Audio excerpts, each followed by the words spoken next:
This is great.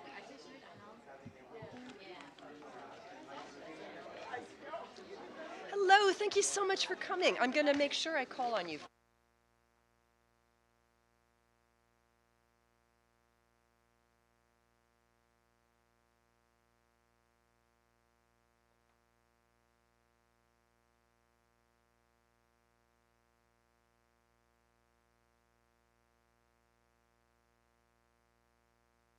No, not yet. Okay.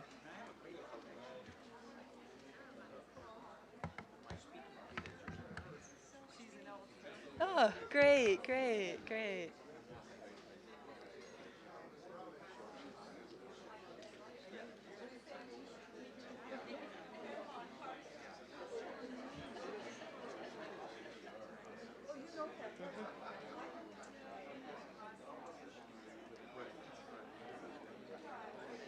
We're good? Okay. Oh, there's still more people coming in. Okay.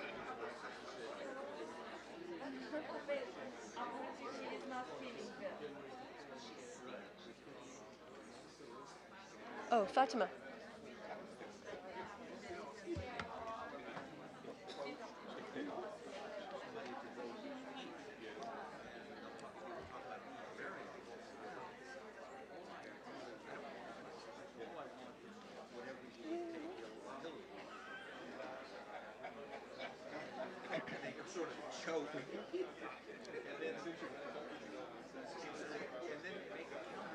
We good? More people coming?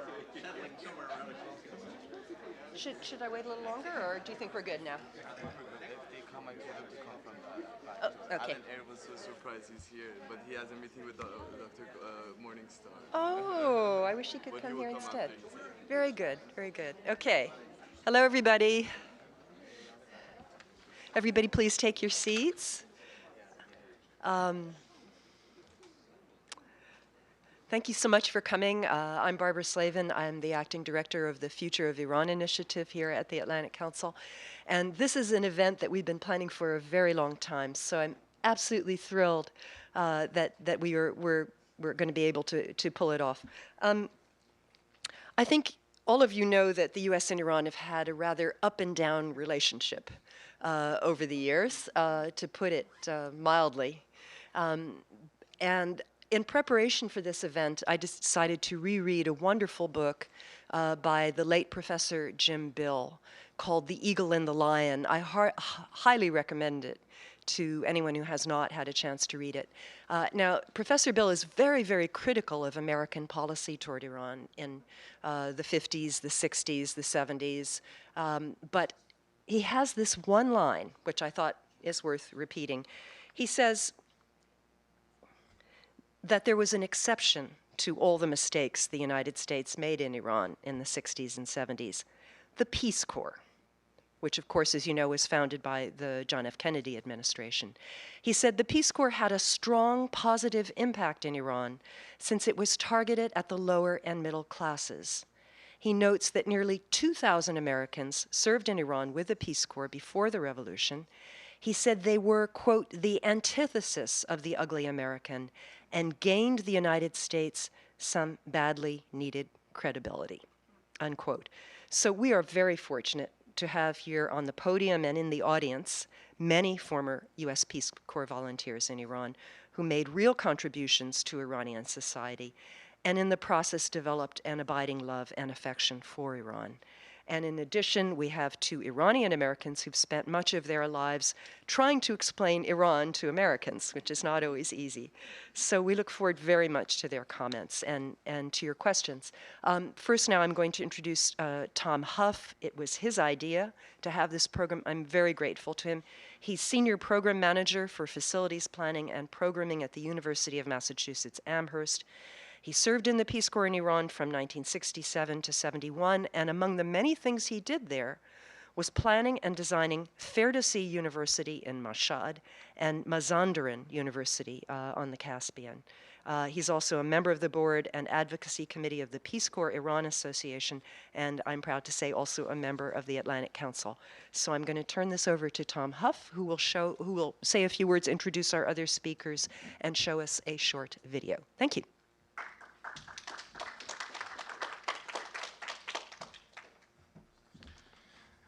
Thanks, Barbara. This is the culmination of 6 or 7 months of us talking about what the significance of this particular time. And I just think about today being significant because it's the end of the National Iranian Association's annual event, which we have become quite aware of, those of us who are still active in the Peace Corps. It's the end of the National Peace Corps Association's 4-day event that was held here in Washington this year.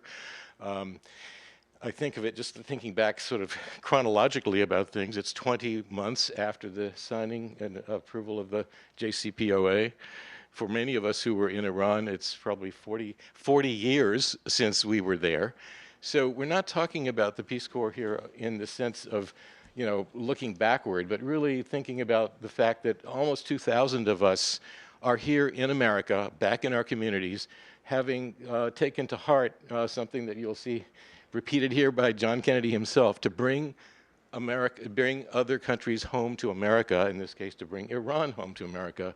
It has had a very deep influence on, I think, every single person I know who was in the Peace Corps felt it was a life-changing event, and we feel it's our obligation to share a kind of appreciation of Iran and its complex culture with all of our fellow citizens and our communities. So without further ado, after we screen a short video that we put together about that, I just wanted to introduce our other speakers. John Limbert, he's a professor of Middle Eastern Studies at the Naval Academy. He spent 34 years in the Foreign Service, several of which were as ambassador in Mauritania and senior Foreign Service officer in many parts of North Africa and the Middle East. And author of several books, including Negotiations between Iran and the U.S. is one of his many books that I think probably still claims to be somewhat fluent in Farsi. Mine has faded greatly. Farzaneh Milani will speak next. She's a professor of Persian literature and studies at the University of Virginia and chair of the Department in Near Eastern and South Asian Languages. She's published hundreds of articles. You can find her in many places on TED Talks, which I highly recommend you do. And she's been the recipient of a number of distinguished awards for teaching and research in the literature of Iran. Tom Ricks will be next. He's not to be confused with another Tom Ricks, who, if you look up Tom Ricks on, you will find another one. And he made sure that we put M on his name in our program. So if you're looking up Tom Ricks, make sure you know about the M.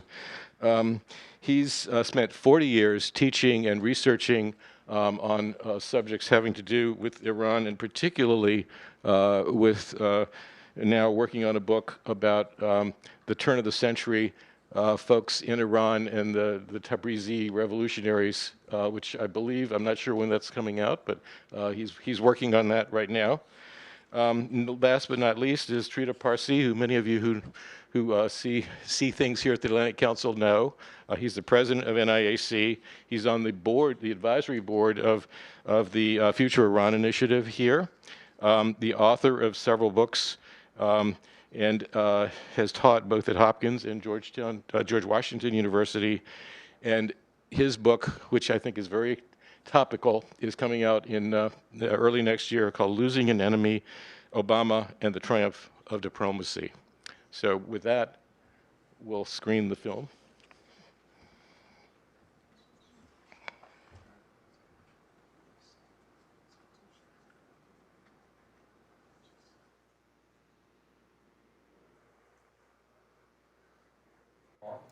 Temporary pilot basis.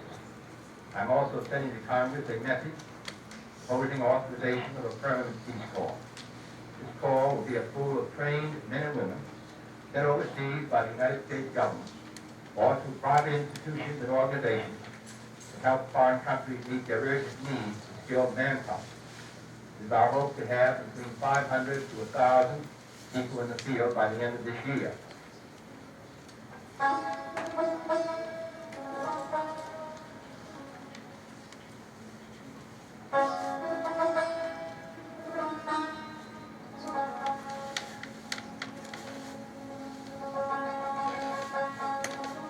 Hi, I'm Jackie Spurlock, President of Peace Corps Iran Association. I served as a Peace Corps volunteer in Iran from 1974 to 1976. Living and working among the Iranian people and experiencing their rich cultural heritage changed my life forever. I believe that Peace Corps volunteers have a unique perspective and the responsibility to share that with their fellow Americans. In 2011, a group of returned Iran Peace Corps volunteers presented a reunion and conference in Portland, Oregon.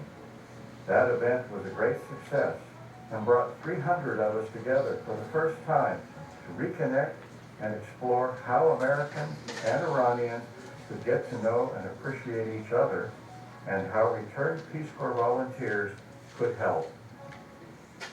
The Peace Corps Iran Association is a national organization representing people who served in the Peace Corps in Iran. We created PCIA in 2012 to promote the ideals of the Peace Corps by helping Americans understand Iranians better. It is time for Americans to see Iran with fresh eyes. My name is John Salomak, and I was a Peace Corps volunteer in Iran from 1965 to 67 in a small city outside of, well, quite a bit outside of Mashhad, in the northeast corner of Iran.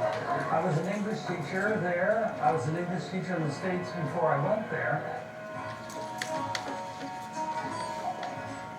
2 years working with Iranian English teachers who I was worried that we were going to be used to replace those teachers and put them out of jobs. So instead of doing that, we ran night school for English teachers and to improve their English language skills and thereby help them in their classroom, in their daily classroom lessons, etc.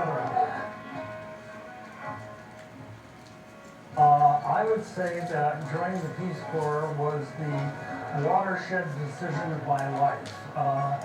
My life has never been the same since. It opened up the world to me.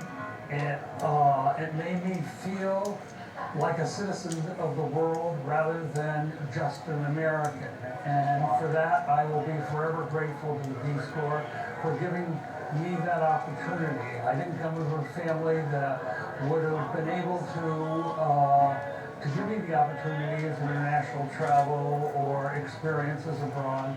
So once again, I just say thank you, Peace Corps.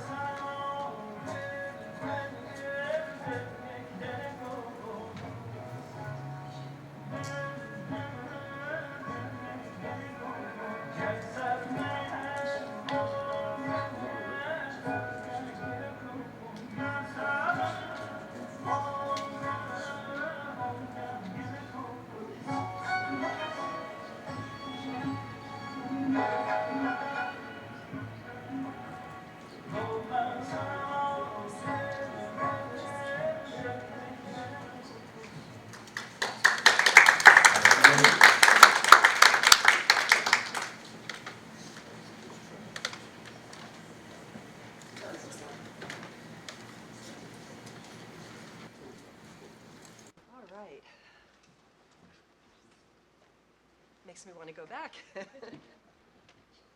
this on? We on? Hello, hello? I don't think it's on. Yeah. Hello? One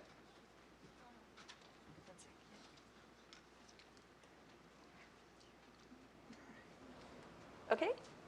Yes, it's live. That was a lovely film, and I think I especially appreciate the fact that there were some scenes from Iran today in it, as opposed to just from the past.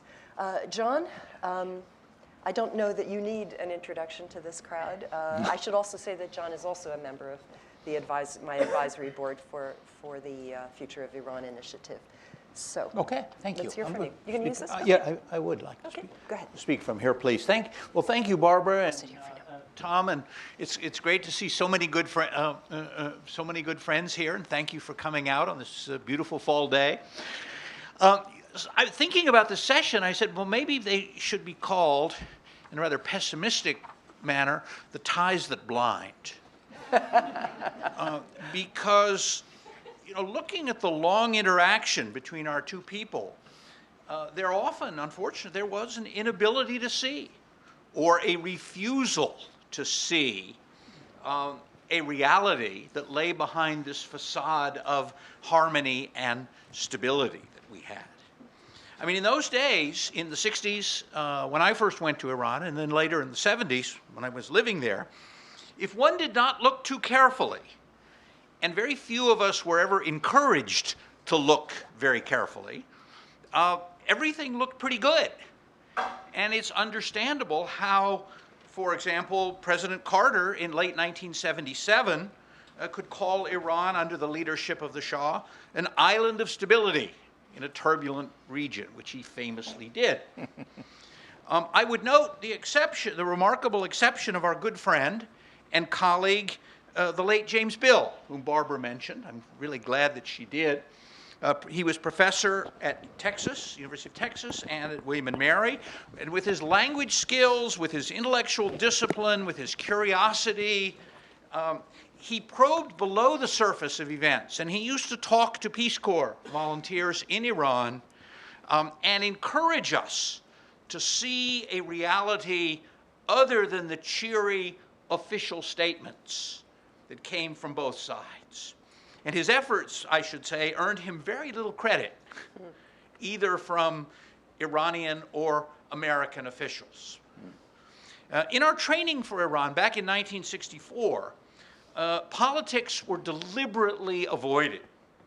And any mention would have earned the wrath of this. We had this fearsome Persian language director, and you did not want to incur his wrath by discussing politics. But we should have heard alarm bells, however, when, despite the prohibition, one of our Persian instructors suggested that when we reached Iran, we should use our access to assassinate the Shah. Oh my God. Now, when I arrived in Iran in September of 1964, and a few weeks later I found myself in Sanandaj, the capital of Iranian Kurdistan, preparing for the beginning of the school year. At that time, Iran was in the middle of a historic battle over something called the New Status of Forces Law, or the SOFA, that would grant judicial immunity to American military advisors and their families. And the debate was to culminate in a bitter attack on the new law from Ayatollah Khomeini on the 26th of October, 1964, and his subsequent exile on the 4th of November, 1964, a date that would come back to haunt us all 13 years later. At that time, what did I know about these incredibly important events? The answer is nothing. Nothing. They were not reported in the news, and my Iranian friends were certainly not going to say anything about it, certainly not in front of me were they going to say anything about it. How many of my Peace Corps colleagues knew about them? I haven't polled them, but I expect my own ignorance was not unique. I still ask myself, how could I have missed all this? Because, I mean, the effects of this were huge. By this gift from the Americans, who claimed that the new law was simply a technical fix to an existing agreement, Ayatollah Khomeini became no longer just a fringe figure on the religious right who was attacking, speaking against women voting and speaking against coeducation. He was now speaking of national pride. And his attacks resonated among many Iranians whose version of history was one of humiliation. In other words, by insisting on imposing this change, we, the Americans, we gave Khomeini his start as a hero of Iranian nationalism. In his speeches, for example, he evoked the powerful word capitulation, or the loss of sovereignty, recalling Iran's great national degradation at Turkmenchai in 1829. Now, every Iranian, including many who opposed Khomeini's message of reaction, the so-called Akhunbazi that he offered, knew exactly what he meant.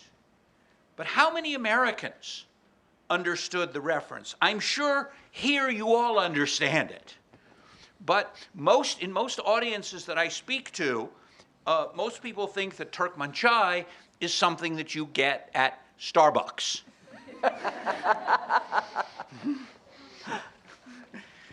Now, am I being too harsh? Maybe I'm, you could say, well, you're being too harsh on yourself and your colleagues. But if we miss the big one, or if I missed the big one in 1964, what did we actually see? Did we see any more than most of the American officials, with the exception of Dick Arndt, who's here today, who almost never went beyond the elite circles of Tehran? I think we did see things. I think what we saw was something that belied the official propaganda. We saw lots of insincere and half-hearted adulation of the Shah. It wasn't hard, though, to see a different reality behind the facade of statues, uniforms, military displays, ceremonies, parades, that behind this simmered a pot of either active dislike, distaste, or perhaps more damaging, indifference. To most of those that I knew in Sanandaj at the time and later in places like Burujerd, Iraq, Hamadan, Shiraz, and they were neither religious ideologues nor were they Marxists. The Shah and his system was something to be tolerated at best. My friends would participate in the Shah's birthday celebrations on the 4th of Aban and other ceremonies because they had to. But their lack of enthusiasm, they made no effort to hide. My favorite was when they celebrated the unveiling day on the 17th of Day, and when they did this in Yazd, the speaker said, all praise to the father of the Shah who has liberated us from the veil, and the audience all clapped, and the women, there was not an unveiled woman in the audience. In the end, when the final battles came in 1978 and 1979, I think it was this indifference and this unfocused resentment that we had seen that became fatal to the monarchy. The indifference came from coming from these apparent beneficiaries of the system. People who benefited from the Shah's system were indifferent. And this, I think, in the end, was more damaging to the Shah than the open enmity of Khomeini and his allies. To those of us who dealt with teachers and other professionals, it really came as no surprise that our friends joined the street party that happened after the Shah left the country in January of 1979. And it certainly came no surprise that they marched and shouted for an Islamic Republic that in the end would reject them and their values. Thank you very much for your attention. I look forward to the discussion. Do you want to use the podium too? Why don't you sit here for now until Farzaneh's done? Yeah, thank you. Fabulous. Good afternoon. It's such an honor, such a privilege to be here in the company of such luminaries and in the presence of such a distinguished audience. To be honest with you, I feel like a fish out of water. I'm not a politician. My field is literature. And ironically enough, it's the area that has been completely neglected by our politicians and political scientists inside and outside the country. So today, with your permission, I would like to take the 10-15 minutes I have to talk about the benefits of doing that and the perils of not listening to the voice of our literary figures. My field is Iranian women writers, so I will focus on that, although I believe what I say can be extended to Iranian literature in general. So let me begin with an assertion I've believed in for at least the last 10-15 years.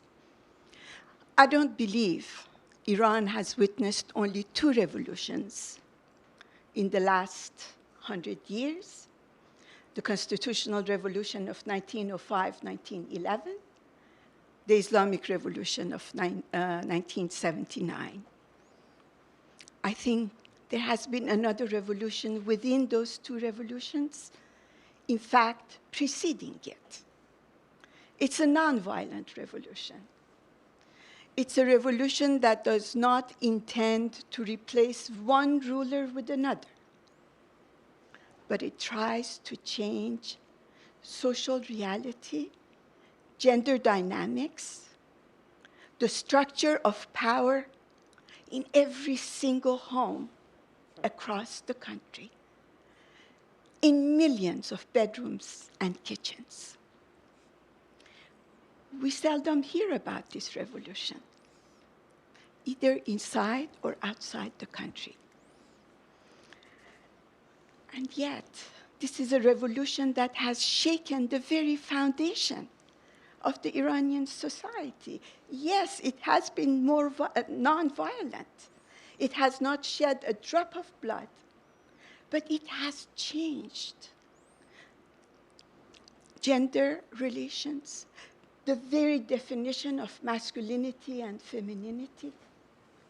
It has changed the country in a way that, if you would allow me to say, the other two revolutions have not been able to. So I'm a storyteller, and I want to share a story with you. On March 20th, 2011, I had the great honor to call Simin Behbahani, a woman I loved like a mother. She was Iran's iconic poet. She was lovingly nicknamed the Lioness of Iran. She had been a voice of wisdom and dissent before and after the revolution. I had great news for her. I was to tell her that within a few hours, President Obama was going to read a few lines of her poems and was going to talk about her and end his New Year's message to the Iranian people to be broadcast globally with her. So let me just share part of what President Obama said on that day.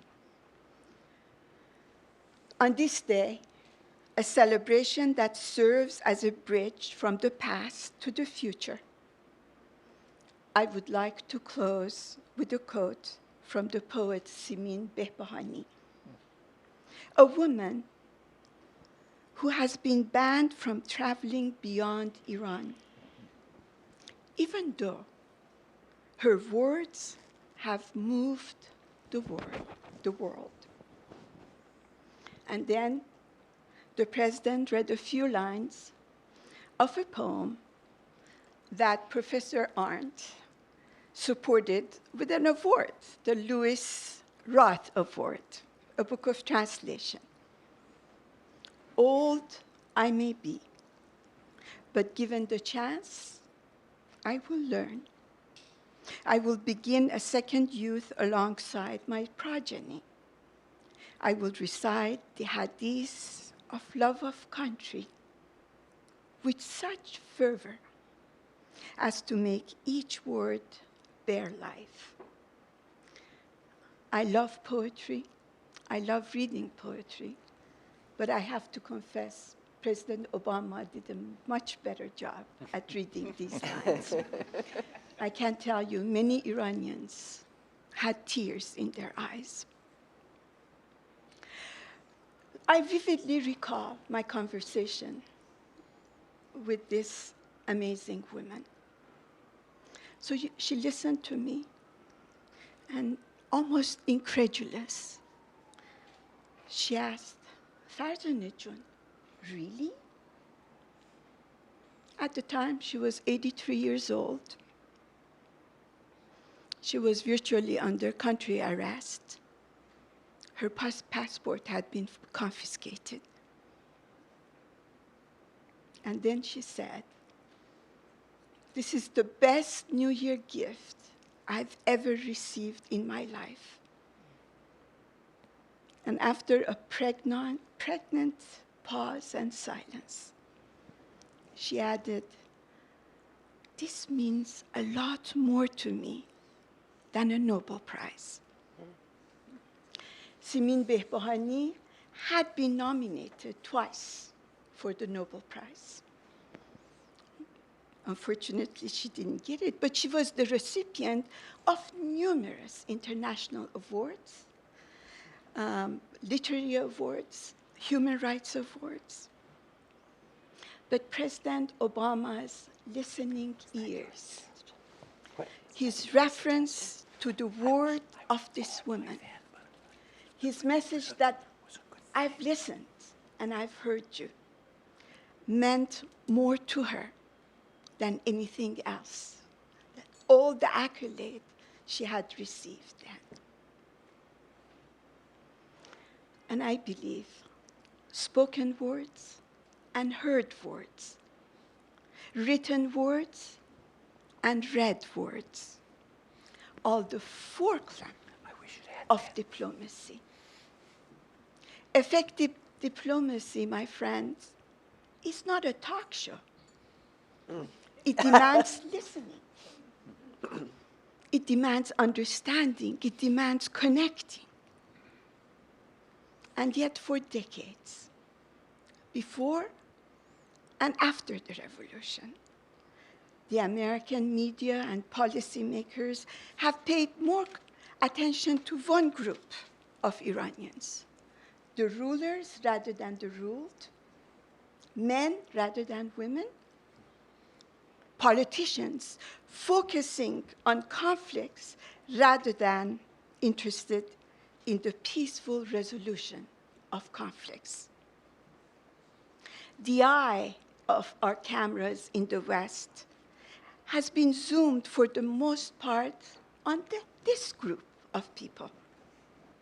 The ears of our cameras, of our microphones, have often been directed in their direction.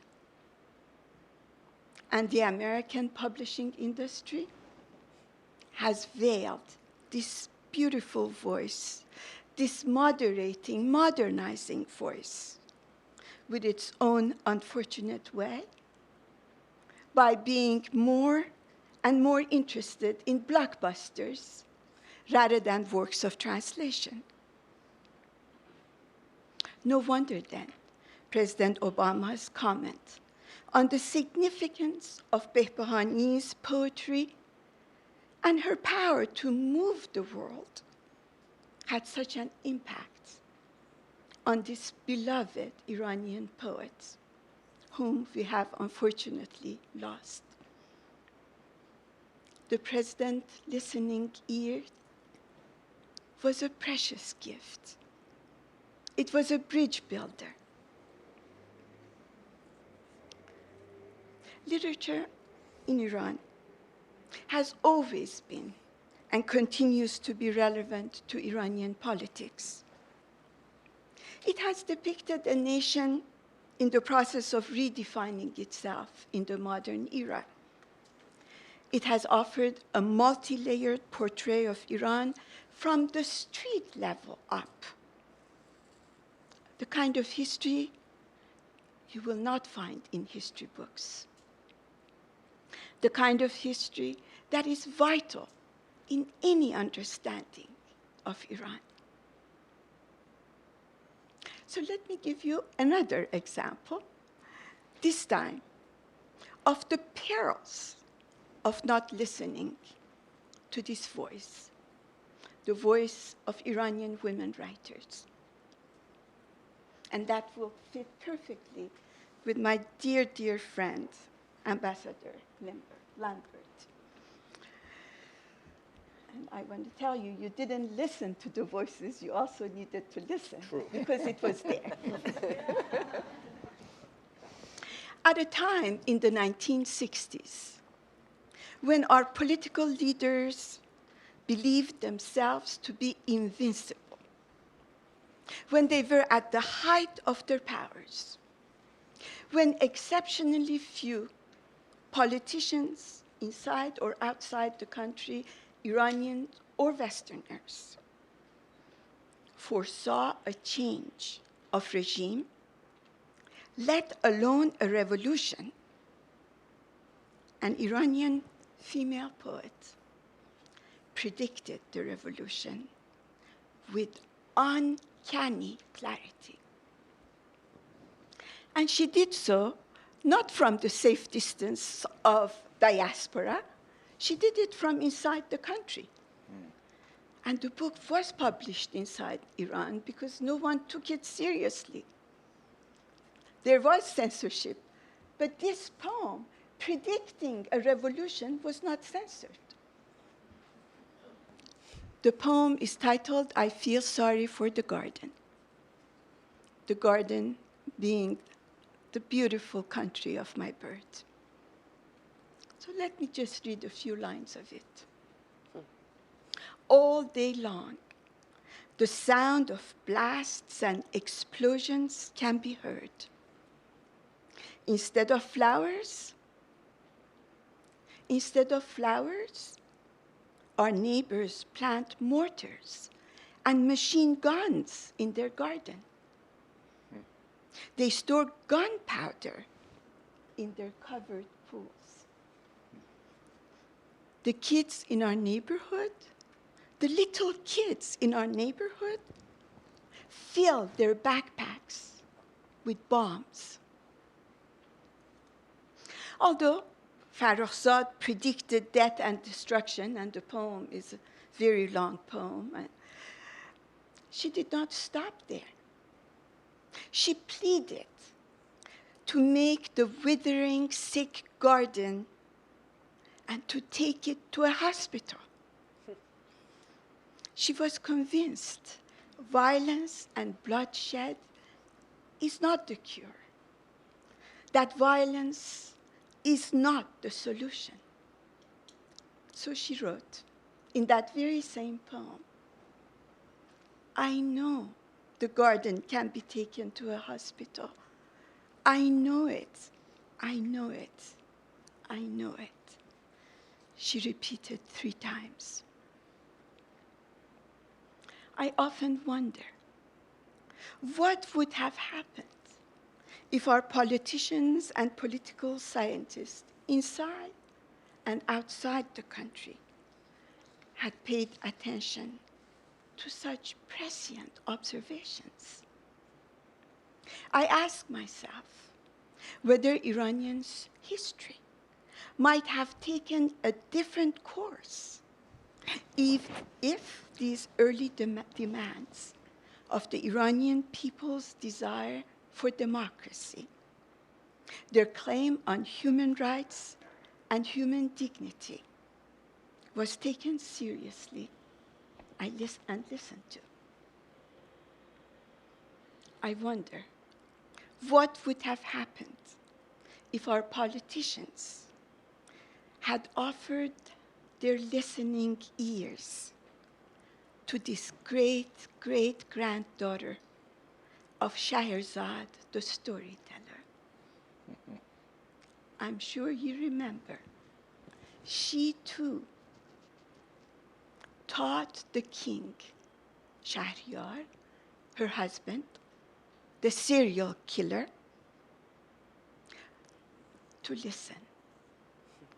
For centuries, we've talked about the power of Scheherazade to talk, to tell stories. It's time we start praising the Shahryar for listening to the words of Scheherazade. Thank you for listening to me. Can we sit here or? I'll go up there. Okay. You can sit there if you prefer. Someday I'll just stand. Okay. Thank you for that wonderful speech, Professor Milani. It's been 50 years since I've been in Iran, and I'm speaking from those 50 years. As a Peace Corps volunteer, I went in 1964 in April. This was a month after Ayatollah Khomeini was given a one-way exit out of Tehran, and it was sent to to Istanbul, and then eventually ended up in Najaf, Iraq. There are 3 people I want to talk about, however, whom I came in contact with within the first 6 months of my being a Peace Corps volunteer. And from that, draw a couple conclusions about U.S.-Iran relations that will embellish some of the comments that have already been made. The first person I'd like to introduce you to is a fellow by the name of Mossadegh. Oh, not the Prime Minister, Dr. Mossadegh. I never met him. I'm not that old. I did meet, however, a storekeeper who simply sold groceries at the entrance of the Carpet Bazaar in the city of Mashhad, when it was still a bazaar around the shrine of Imam Reza, and was the very heart of Mashhad.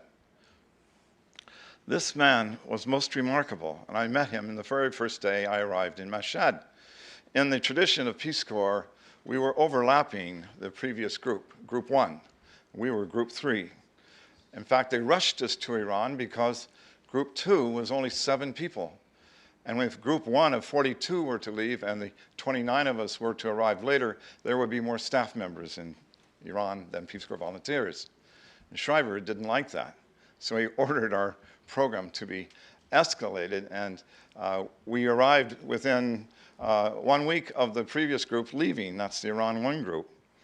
And we all inherited in the cities where we ended up. I was in Mashhad, the work and the people that had been introduced already to Peace Corps, as well as the other Peace Corps volunteers. And in my case, I was introduced to Mossadegh by my predecessor, an American who was a Peace Corps working in the land reform activities, land education. I was to teach English as a second language. So I was impressed by this man for many reasons. He wasn't just a simple storekeeper. I began to sit in his shop because I saw that he was, and my predecessor, Stephen, told me, please, if you have questions, Mossadegh will give you all the answers. And I found out this is absolutely true. So I sat in his shop as much as I could, and having little to do initially because we were approaching the summer months and Iranian schools were closing. So I had some time on my hands. I began to notice that he spent some time working when he wasn't selling eggs and selling bread and halwa and cheese. He was writing on a piece of paper over by his cash register. And I asked him finally out of curiosity, he said, "What are you doing there?" He said, "I'm translating Thomas Mann's Magic Mountain from English to Persian." I said, "You are what?" If you measure the thickness of that book, you would understand he's been doing it a long time. Oh, he said, "I've done other translations." And he spoke beautiful English too, by the way, although I was speaking with him in Persian at the time. He said, though my Persian wasn't that good at the beginning, so we lapsed into English. I said, "What other authors have you translated?" He said, Mark Twain, J.D. Schlesinger, and what other English authors? Oh, Thomas Hardy, and I love Dickens. I was talking to a simple grocer. I was being introduced to an aspect in Iran that became very apparent to many of us not too long after our stay. That this is a culture and people that have enormous depth. The taproot of an oak tree can only begin to match it. We begin to find that Iranians had multiple interests, although they were philosophers, or maybe they were also selling carpets. You can sit down and have a theological discussion that's quite intense for several hours. And reciting poetry was one of their favorite activities. Not just the poets, the intellectuals, because we made comrades with teachers as well. We were teachers ourselves. So our co-worker, who we were not supposed to replace, and who we didn't replace, and we did this very same thing as said in the film, we were actually setting up night schools rather than going into classrooms. That was begun with the Iran 3 group in 1964. Well, Mossadegh began to tell me about something that was about to happen, and that was Muharram was just around the corner. And we were given certain edicts from the, is the best way to put it, from the embassy to don't turn on loud music. You'll expect the movie theaters to be closed. Don't go into the streets, for God's sakes, because you have these American faces and you might be harmed. Well, I had to go in from the city, whether I listened to that dictate. And sooner or later, we volunteers soon learned it's best not to listen to the embassy. We should listen to our Iranian colleagues. So I asked Mossadegh, is it safe for me to come and visit you during Muharram? And during Ashura, the 10th day, when there will be a procession down to the very famous shrine of the Imam Reza? He said, oh, of course, no problem. We'll be quiet. We're generally in protest on that day, but please come. And so I did with my bicycle. As I came around a corner, of the nursing school, which was on my way into downtown Meshed, I ran right into this amazing procession. 50 men across, 100 deep, dressed in black, together beating their backs and their chests, saying, Ya Allah, with big black banners. I was stunned. I took my bicycle, sat over by the tree, and watched them go by. They could care less who I was. I was really amazed at what I was witnessing, so I followed them at a distance. I wasn't supposed to do that either. Down to the bazaar, and I found Mossadegh, and he said, oh, how are you doing today, Tom? He said, I was amazed, and I told him what I saw. Oh, he said, you should have been here last year, when the notable general, well-trained by the American Army, by the name of General Membashian, who ran the tank corps outside of Meshed, decided to bring his tanks down in the middle of Muharram, no radios, right, with his full band, regimental band, playing, going 7 times around the Haram to put the bayonet up the nose of the religious. I said, is that all that happened? Oh, he said, that was an anniversary of what happened the year before, when Khomeini had started the uprising of the people in 1963 when he was arrested. In 1963, he waited for the people to come out of the mosque. He set up a line of machine guns, and he began to machine gun people because Ayatollah Milani, maybe no relative, was the one who was speaking against capitulations, against the SOFA agreement. And because of that speech, Membashian lined up his soldiers across the street, and as no one could get out without being hit by the machine gun, he stopped when his soldiers stopped firing the machine guns. So in one event, I got some insights into Iran. One is that religious events are not necessarily dangerous, and the embassy may be out of touch with what's happening at the ground level. So we'll listen to them, but we'll listen to our Mossadeghs that we happen to know as simple shopkeepers, as they had a considerable amount of more wisdom and could tell us much more about what we witnessed. The second person I want to tell you about is also a very interesting and humble person. He was a soldier. He was actually an American soldier with American Signal Corps, a Spec 4, he was called. That was his rank. And he and his friends, there were a band of them, about 15 of them, who had their own house in Meshed with a swimming pool, which came in handy. As an American, when I would ask him, you know, could I use your swimming pool? I said, oh yeah, come on in. And we'll give you a Budweiser and a peanut butter sandwich, and you can watch these old movies.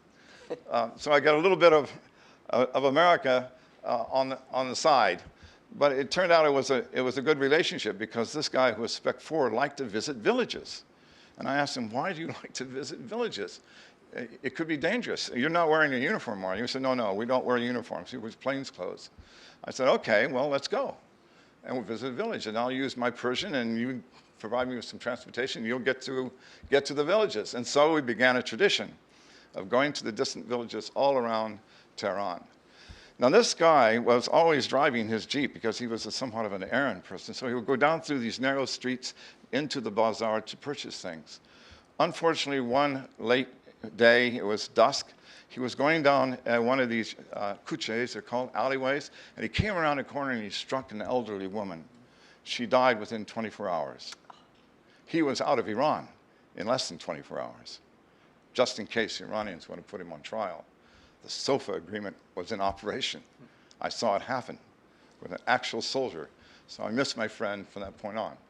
But I said to myself, you know, that's a cozier relationship, and no wonder the Iranians are ticked off. Americans are protected better than their own people. So these lessons were all within the first 6 months of being in Iran. My last lesson came because of sickness that I had developed when I was in Meshed, not due to the food, which was excellent. My best cure was a breakfast ash made of rice and yogurt, and it became my breakfast, and I could eat that very easily, but I couldn't hold anything else down, it seemed. So eventually I was going to be moved out of Meshed, and I ended up in the Kurdish town of Mahabad, in the northwestern corner of Iran, in Azerbaijan, western Azerbaijan. Mahabad was not its real name, I was told, when I first got there. I said, that's interesting. I'm sure it's M-A-H-A-B-A-D, Mahabad, the place of the fever. Doesn't make a lot of sense, as you people aren't feverish, are you? And they said, no, we're not. That was imposed on us. This place, Tom, please call it Savush Balak. That is the cool spring, which is partly Kurdish, partly Turkish. Well, the person that I was being introduced to when I finally left Iran, left Mashhad after 6 months, I was sent to Mahabad, and the very first person I met was a young banker.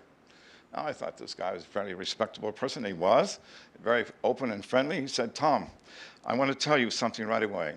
We only speak 2 languages here, and neither of them are Persian. I had worked so hard through Peace Corps training and through special tutors in Mashhad to learn Persian, spoken Persian. Now I'm being told, what language then should I speak, I said.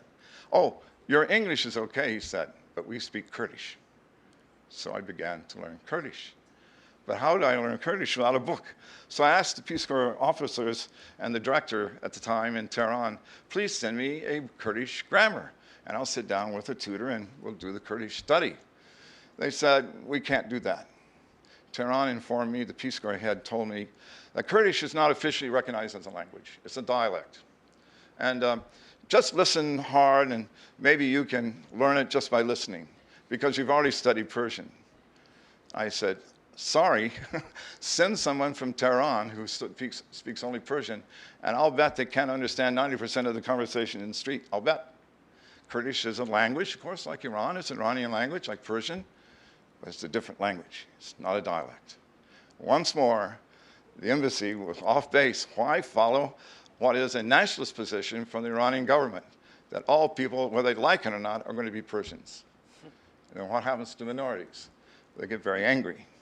So the second thing he told me, the same banker, and it wasn't in the same day, it was nearly the same day, he said, Tom, I have a question for you. And I said to Sadiq, I said, what is it, Sadiq? What's your question? He said, I want to know why the CIA killed JFK. I said, I have no idea. And why in the world would you think about that? Oh, that's an important event. It shows some of the character of the United States and how people can speak out and others people can't. We don't know why JFK was shot, I said. But I'm sure we'll find out. Well, we still haven't found out. So in fact, within a brief 6 to 8 months as a Peace Corps volunteer, I learned that Iranian people have amazing depth, are aware of international events, and carry deep, deep anger about forcing language on them, or a court system which they don't benefit at all. The famous court system that went back to the 19th century, and the capitulations, as they're called, is mentioned by John. They're hated, very much hated, by any nationalist from Morocco to Indonesia. No one is outside of the colonial period in that sense, and deep resentment exists already. Well, I said to my friend, who was my Bob Abramson, who was my colleague, I said, Bob, do you realize what kind of task we have here? We're called ambassadors, but I don't think I want to be an ambassador. They don't seem to know much.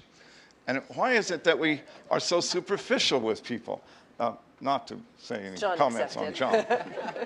He's a former Peace Corps volunteer, so he's among, the anointed. But Peace Corps volunteers who are here know exactly what I'm talking about. We were stunned by the superficiality of our official positions. Reading Time magazine or riding in a rickety bus with goats and chickens under my feet was really an amazing experience. Surrealistic. Iran was doing blazing good things, that the Shah was bringing Iran reluctantly into the 20th century. I said, I don't think that's really what's happening here. As I bump along in a little gravel road, and suddenly it's paved, and I found out it's paved at this stage because that helps the officials get from one place to the other. It's a place of favoritism being practiced. And the United States is coming down on the side of the people who are in power and oppressing and delaying progress, not dragging anybody into the 20th century. So we began to see reality in multiple ways and think outside the box. And we still do that, some of us to this very day. So I'm grateful to Iranians for the lessons learned. And I try to hopefully, talking about Iran all the time to peoples and groups in this country, to our fellow Americans, to say that little things such as the Iran deal is not a deal. You make a deal with the car salesman. You make a deal with a game show host. It's a diplomatic activity. We call it an accord. It is a UN accord that involves 7 nations. We should respect it by our terminology. Words mean things. It just shows again, when everybody talks about an Iran deal, they really don't know, we don't know what's going on. Well, I hope we change. Thank you. Thanks, Tom. I'm going to move back to my assigned position here. Thank you. Okay. Actually, you two need to change places. Do you mind if I sit? No, you can sit. That's fine. Fine. Can I just say one thing, though, before you speak, Trita? I remember when I started going to Iran 20 years ago, and I was writing about a society of incredible complexity and sophistication for a newspaper, USA Today, that, let's face it, was not, at that time, terribly sophisticated. And it used to drive me crazy that they would always put pictures of women in black chadors and pictures of Ayatollah Khomeini with my stories. Finally, it drove me so crazy that I started taking my own pictures, just so that we could sort of begin to bring the stories into reality, into the reality of Iran even 20 years ago. So it's an uphill battle to educate Americans about this society. Trita? Thank you so much. On that note, Barbara, I want to give you and the Atlantic Council credit because, actually I'm preferring to sit down.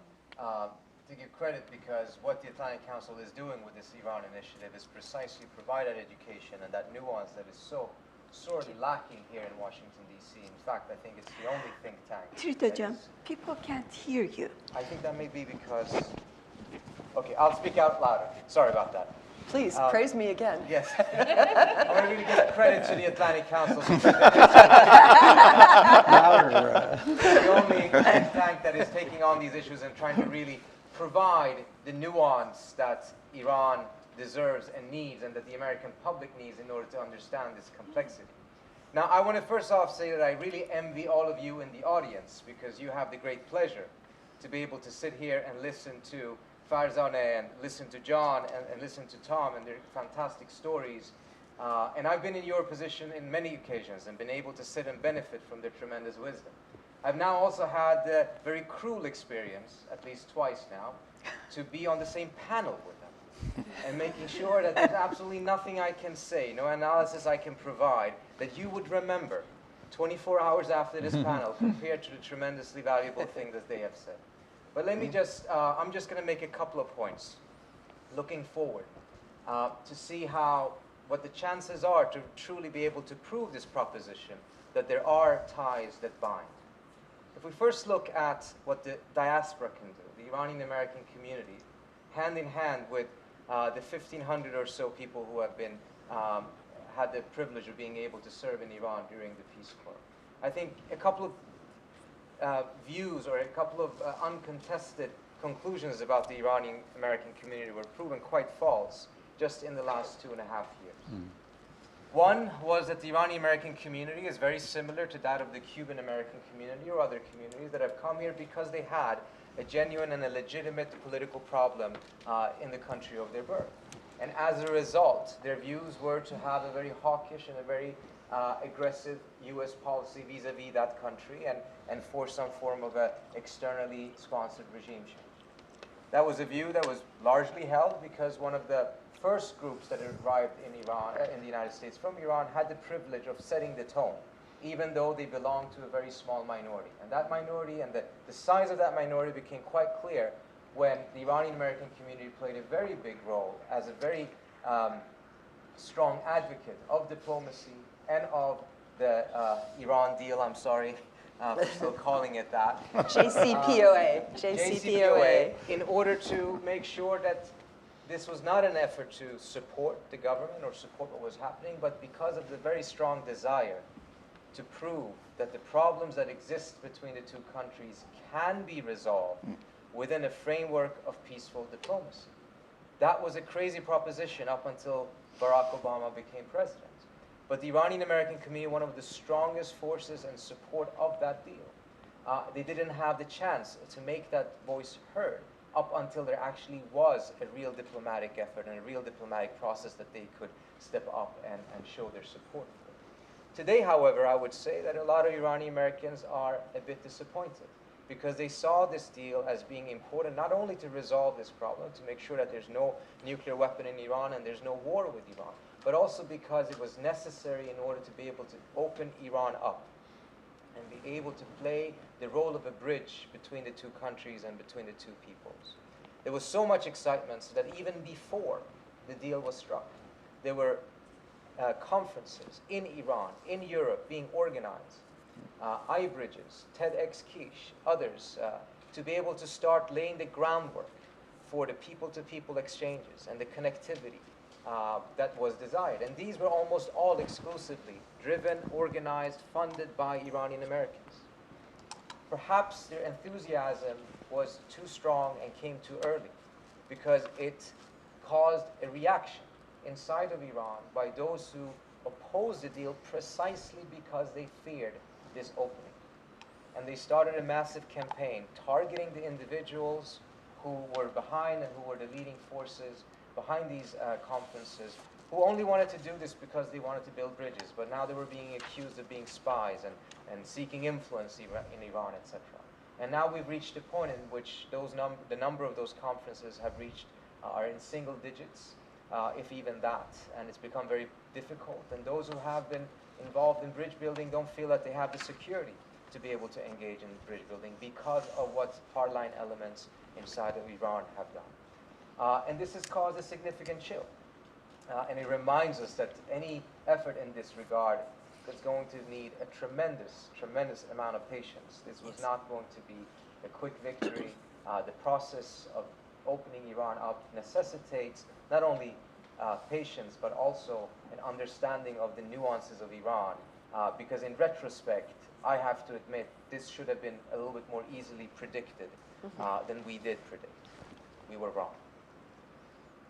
That level of nuance then brings me to the second point I would like to make, which is that I am very worried. We just ended our 3-day conference, as was mentioned earlier on, and we had the privilege of having both people from the White House as well as people representing the Hillary Clinton campaign. For some strange reason, the people in the Trump campaign did not respond to our invitations.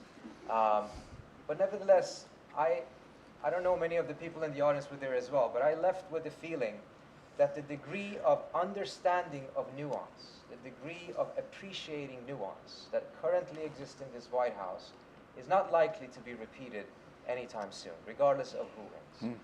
The way the president understood this issue and really internalized it is continuing to surprise me, mindful of the fact that his approach to this and the path that he took was not a path that had been paved by endless amounts of think tank reports that showed the way. There were a few, and Barbara was involved in some of them, but there wasn't this intellectual preparation for this coming out of the Washington, D.C. think tank. This is something that truly came from the White House itself and the people inside there working this out, and not too dissimilar from what happened with some other countries that the president pursued. What also came through of this is that, unlike the proposition that tends to be the standard one in Washington, is that if there is a potential opening, you take a very, very, very, very small, imperceptible step in that direction, and then you expect a massive step from the other side in order for you to have the political will to continue on your path. That is not what the administration did. It was much more similar to what the Kissinger administration did with China. They made a decision. This lies in our strategic interest to resolve this issue. And then we have to come up with the steps to make that work, rather than doing it the other way around, testing various things and then to see if that works. It's a very big difference on how you do this. They decided that this was necessary, and then you find out what makes it work, rather than just testing small steps and hoping that they would work. That's why the persistence, the political will that the administration showed to be able to get to this point is truly remarkable, because you have to be willing to take on some of the strongest political forces in this country, including 1 or 2 prime ministers and a king or 2 in the region. This is, I think, in retrospect, we're going to truly better understand what a tremendous step that was. And as we do so, we're also going to come to the realization that it's going to necessitate an equally strong dedication and determination to be able to ensure that this path does not end, that this path continues, because we have at best ended a nuclear problem. We have not transformed the relationship. And this, I don't want to end this on a negative or a pessimistic tone, but it does make me a bit concerned, because I think what is going to have to happen, and this is a challenge to those who wish to see this path go forward, particularly those in the Peace Corps who can speak with tremendous authority on this issue as Americans, is that it's going to be a tremendous amount of pressure and advocacy and organizing to make sure that that level of political dedication and persistence emerges in the White House and in the State Department, regardless of who wins in November. I'll stop there. Thank you, Trita. Nicely said. Yeah. Well, you have all exceeded my expectations for brilliant comments. John, I always remember you talking about the U.S. and Iran and saying that if you don't know where you're going, any road will take you there, right? That was always one of his lines about the U.S. and Iran. But I think it's fair to say that Obama actually knew where he wanted to go and found a road that could take us there. So many thoughts. I mean, talking about sofas, you know, how many Americans understood why Prime Minister Maliki would not accept a sofa in Iraq? Right. When you hear Same stories about the reaction in Iran to that sofa in 1963, 64, it begins to help you understand why other countries sometimes don't like to grant us these privileges. So I think they're just really, really rich presentations from all the speakers. Let me ask each of you perhaps to react to the other rather than a specific question, Farzaneh. I mean, we know that literature is incredibly important in Iran. We know that there is a vibrant women's movement that has been going on in that country for over a century. What more should Americans know, and how can we support and encourage this kind of change without causing a backlash? Or do we simply have to have hands off? I think that's one area that you absolutely don't need to have your hands off. It's very easy to have more works of translation.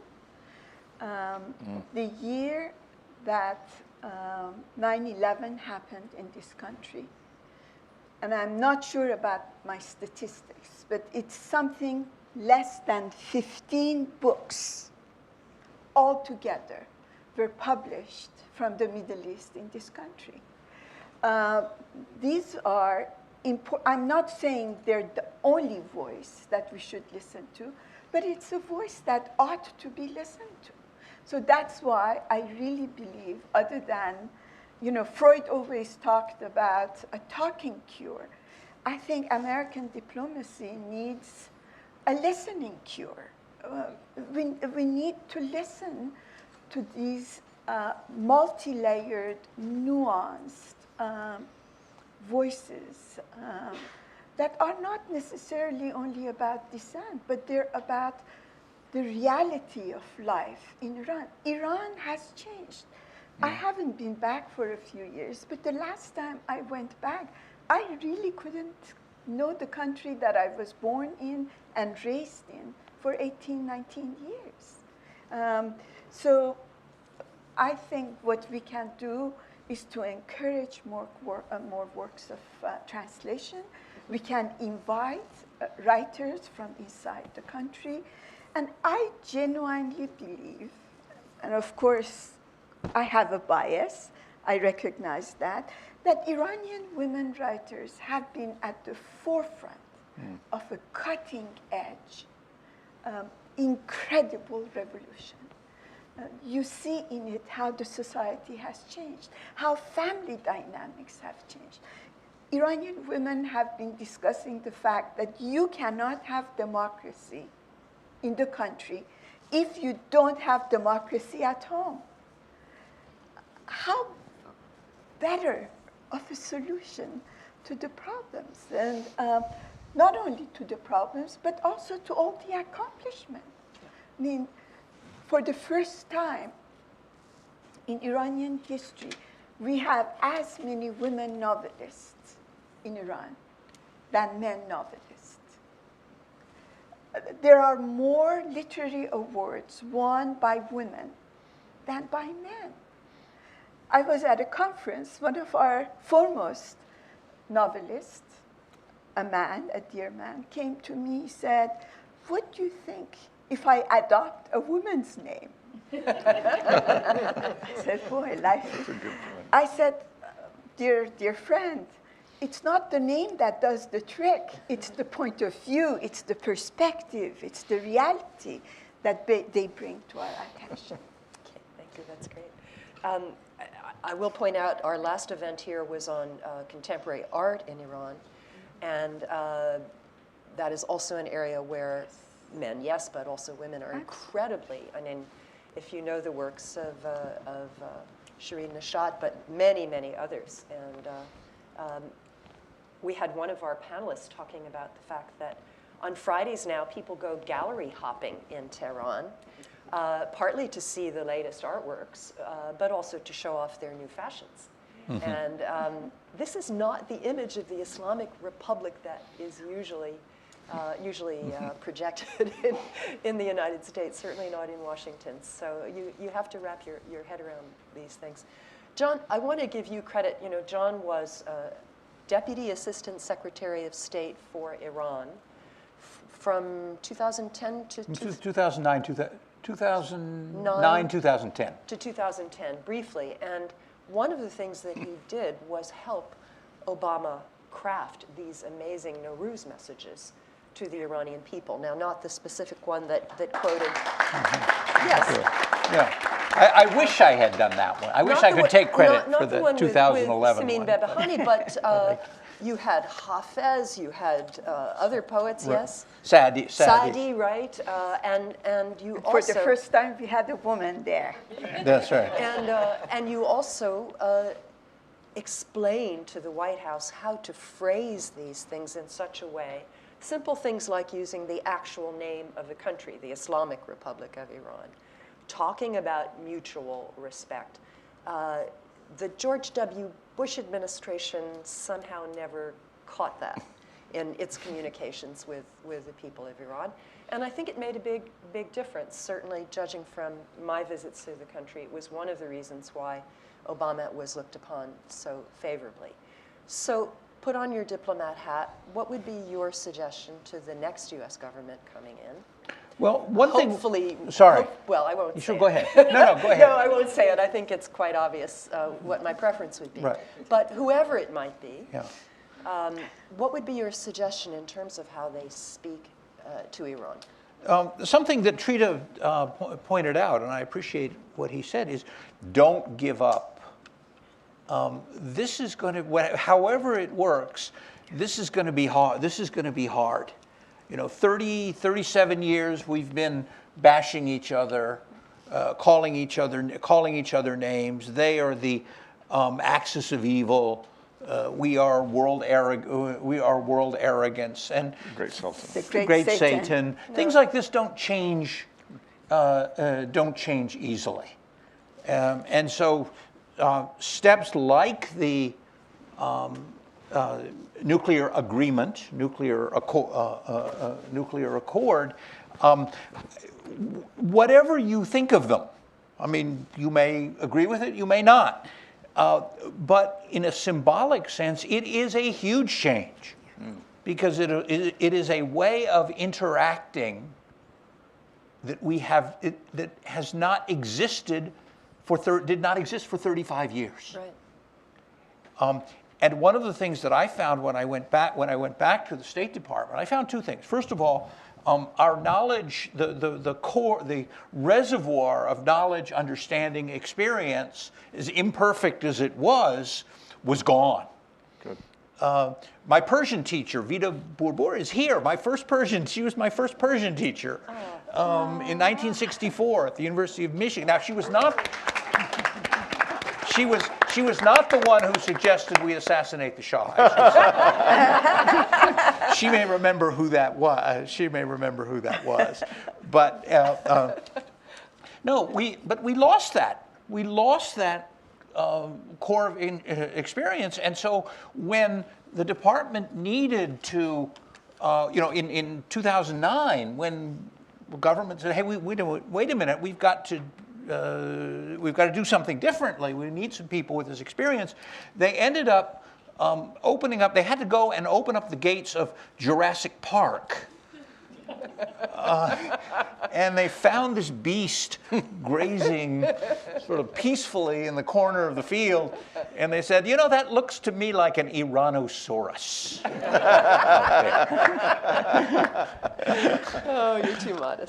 But you know, it really changing the way people thought about this problem and changing the way, even though, you know, the president has made these wonderful things and had done all these different things, it was really tough. And I'm not even talking about Iran, the reaction from the Iranians, which was very difficult as well, but even our own thing, our own part. And what Trita has said, I think, is reflective of that. There are, people react on reflex, and it brings us in a certain way. That's right. So again, listening, patience, and persistence. And when one door would shut, as it often did, look for the small door. The Hungarians, I think, have an expression like this. They talk about the kiskapu, the little door. Look for the little gate. Always look for the little gate when you find this, when you find it, and that's what and that would be my advice. That would be advice to the next administration. If the Republican candidate wins, I don't know. Normally you can say Republican candidate, Democratic candidate. You can sort of draw it out. In this one, really, you almost can't. Yeah. It gets very hard to predict. We're close on time, but I'm going to ask that we go over a little bit, because I want to ask you, Tom, your advice. I know you've been guiding tours to Iran. Your advice in terms of U.S.-Iran academic exchanges. They do exist. They're hard to do. We actually brought an Iranian documentary filmmaker here a couple of weeks ago to show a film on the Hamoun Basin. It took me 6 months to get the guy here. So yes, persistence and patience. But is there anything else in terms of the subject matter? I know the environment is good. Anything scientific is good. What else should we look for academic exchanges? Well, study abroad is one of the issues that you're touching on. And for 17 years of my work, not only as an academic and historian at Villanova University, I was the director of international studies, and I set up 16 different programs for the university in various countries, including Latin America and Eastern Europe, as well as in China. Mm-hmm. The ability, the actual function and the management issues surrounding setting up exchange is relatively easy, given the history that it's been done with many countries by the United States. Fulbright, of course, does that and did that in Iran. There was a Fulbright scholar who was in Tabriz in 1958-59, who was an English teacher in a little college in Iowa, and he applied for a Fulbright, and he ended up in Tabriz. He had no Persian, no Azeri Turkish, no Kurdish, no Armenian, no Assyrian background. All those languages would have helped him. Yeah. He had English. What he came away with was a book called Persian Lambs, Persian Lions. Everyone should read that book because it's an excellent insight into a Peace Corps type experience of how he began to overcome language issues. He went to many of the students' homes. He was invited there by the families as one of the high points. But he was coming to grips with a person who was being celebrated in 1959, the famous Howard Baskerville. Oh, yes. And how many people in the United States could put their hand up and say they know Howard Baskerville? You cannot be in touch with Iran. That's not fair. Howard Baskerville is a national hero. National hero. I can give you some examples of when I went with a group of 6 people to Iran who were curious during the hostage crisis of talking to the students at the embassy. And I was with them when they were talking to the students. I was with them when we were invited to a mosque to give a presentation on the last night that we were in Tehran. And what's interesting is the very first question we were asked by the assembled men and women in the balcony, we were sitting in front like a press corps, and A gentleman stood up about age 30, 35. He said, when are we going to see another American Baskerville? It's resonated with anybody who knows the story of Baskerville. He's a young man who was a Princeton grad, spent 2 years in Tabriz, and died. Died for Iranians. And the Iranians know that. There are flowers on his grave every day when I went by in Tabriz, the hospital, the American hospital, where the American cemetery was placed. And I noticed that he was the only one getting fresh flowers, so I asked the Presbyterian doctor, Dr. Miller, an American, a medical missionary, who's putting these fresh flowers on Baskerville's grave? He said, we have no idea. No idea. It would be nice if we knew who it was, or if such flowers were placed on the grave of Iranians who were buried in this country. I mean, the issue is quid pro quo, and that's what exchange is about. How many Americans have read the Shahnameh, the national poem? The national poem. It's the longest couplet ever written, 20,000 couplets ever written. Now, the interesting thing is that that's a national, how many know the national heroes in Iran? Those who were heroically during the Iranian constitutional movement, when 100 women showed up in the Baharistan Square with cloaks over their chadors on, if not coats, and they wanted to talk to the parliament. The parliament is about ready to vote, a critical vote. Should the American advisor be allowed to remain by the name of Morgan Schuster or not in Iran, because he was reforming Iran's economy. And the vote was coming up that day. They wanted to talk to the parliament. They said, no way, a delegation, please. These aren't stupid men. They don't want 100 women coming in to their assembly. Were they in for a surprise? They said, you have to take us all. Oh, okay. Shash Gorban. I mean, it's a Torah. So Tom, I'm going to have to yeah, I'll make it short. Put a lid, because we have almost no time, and there are a lot of people. I'm making a point. Come to the point. The point is very simple. They showed up, gave a presentation, said, don't vote on this, don't reject Schuster. If you don't, then they threw off their chadors and showed them that they're all carrying pistols and rifles. We're prepared to kill you because we believe our liberty is precious. That's a story we don't know about. You think Iran's just a bunch of screaming people. No, we need to exchange people. And it's easily done with academic level. If universities in the United States will engage in exchanges with Iranian universities without the involvement of either government, have to have the permission, certainly the Iranian government, it would foster an enormous groundswell of informed young people, both faculty and students. And it's doable.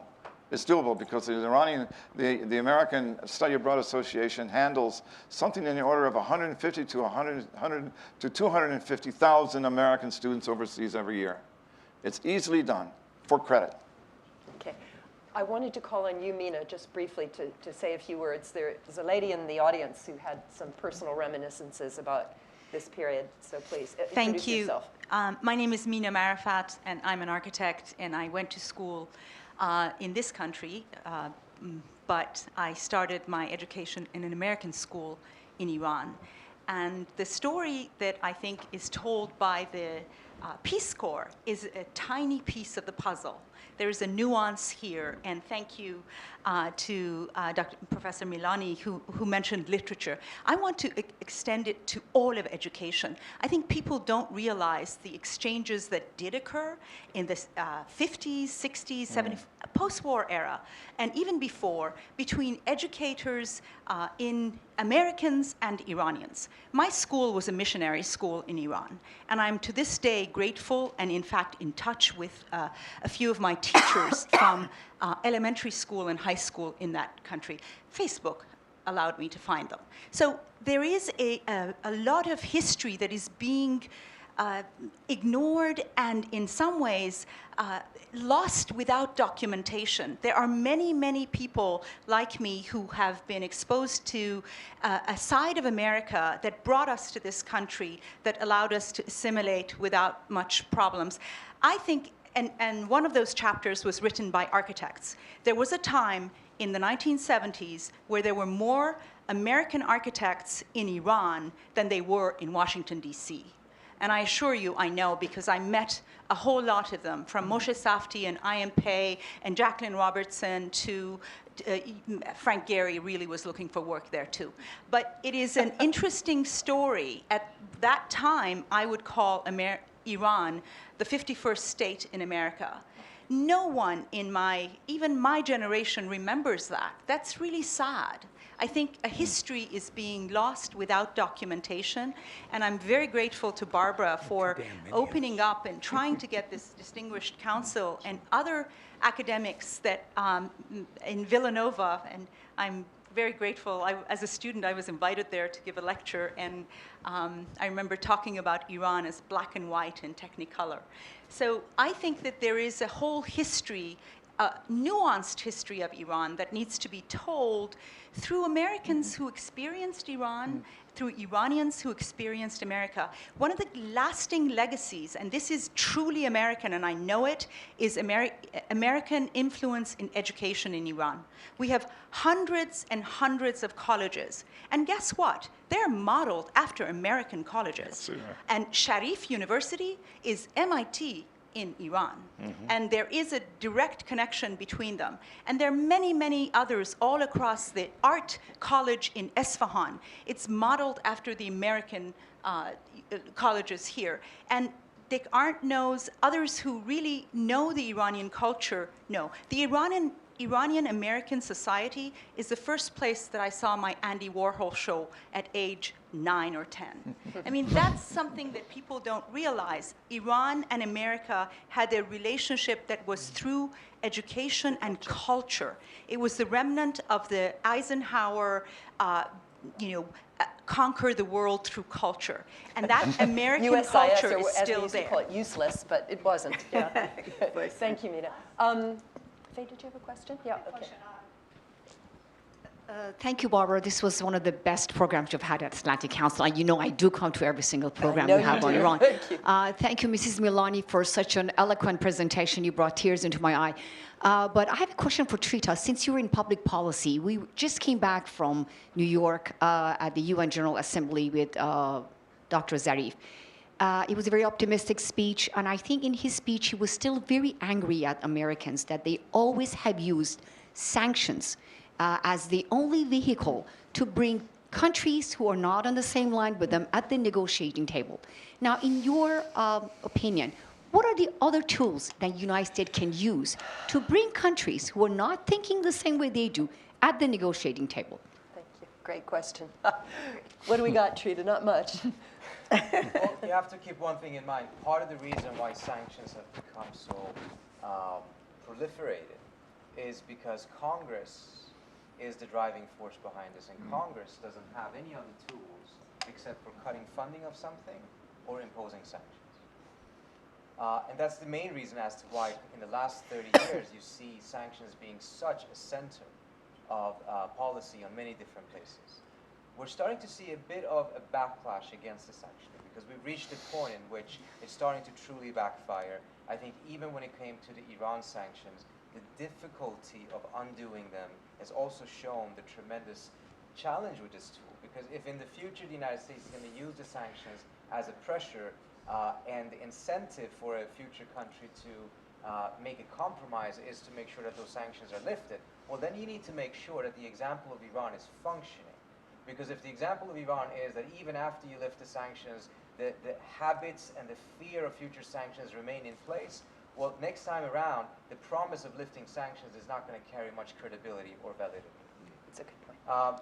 We asked at our event, and you were there, I pointed out to Ben Rhodes that when he and the president went to Havana in Cuba, they did so explicitly because they wanted to make sure that the opening that they had created, that little door that John mentioned, that it would be irreversible. Unfortunately, the president is not likely to go to Iran anytime soon. So what is left to make sure that this is irreversible? And interestingly enough, he said exchanges.